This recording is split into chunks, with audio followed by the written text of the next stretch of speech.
হুগলি নদীর এক পারে ব্যারাকপুর আর অন্য পারে শ্রীরামপুর। ব্যারাকপুর স্টেশন থেকে 2 কিলোমিটার পথ পেরিয়ে চলে আসা যায় রানী রাসমণি ঘাটে।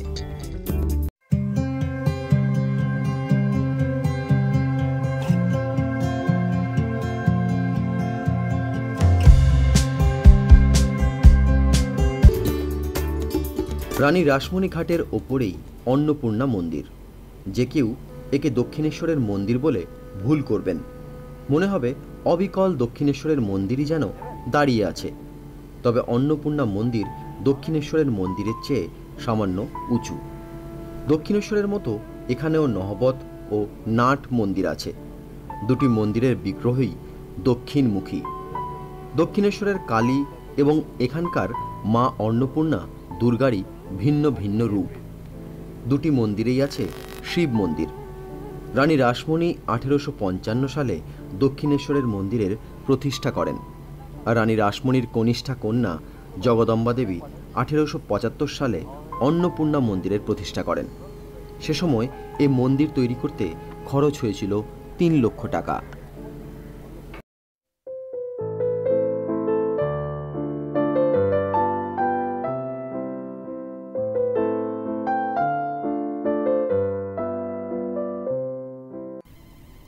বসিরহাট নিবাসী মথুরা মোহনের সঙ্গে বিয়ে হয়েছিল জগদম্বা দেবীর।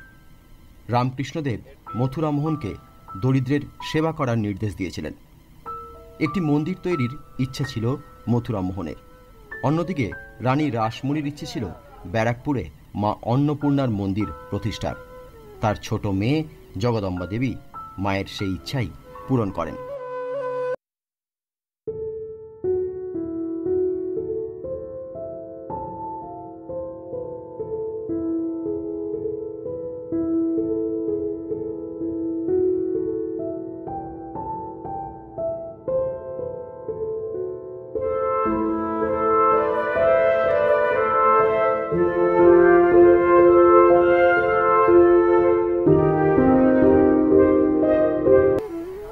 মন্দিরের গর্ভগৃহে মা অন্নপূর্ণার অষ্টধাতুর মূর্তি। বাঁ হাতে অন্নপাত্র আর ডান হাতে হাতা। মূল মন্দির ছাড়াও 6টি পূবমুখী শিব মন্দির রয়েছে। এই 6টি শিব মন্দিরের দক্ষিণে 3টি শিব মন্দির যথাক্রমে কল্যাণেশ্বর, কামেশ্বর ও কিন্নরেশ্বর, আর উত্তরে রয়েছে যথাক্রমে কেদারেশ্বর,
রামকৃষ্ণদেব এই মন্দিরে মোট 4 বার এসেছিলেন।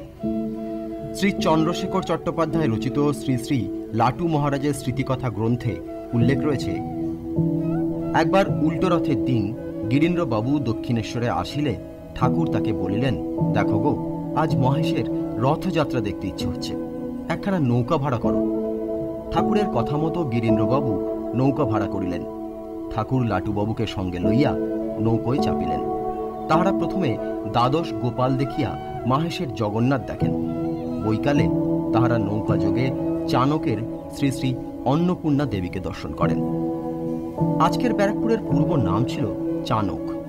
জনপদ হিসেবে চানক নাম প্রথম পাওয়া যায় বিপ্রদাস পিপিলাই রচিত মনসা বিজয় কাব্যে।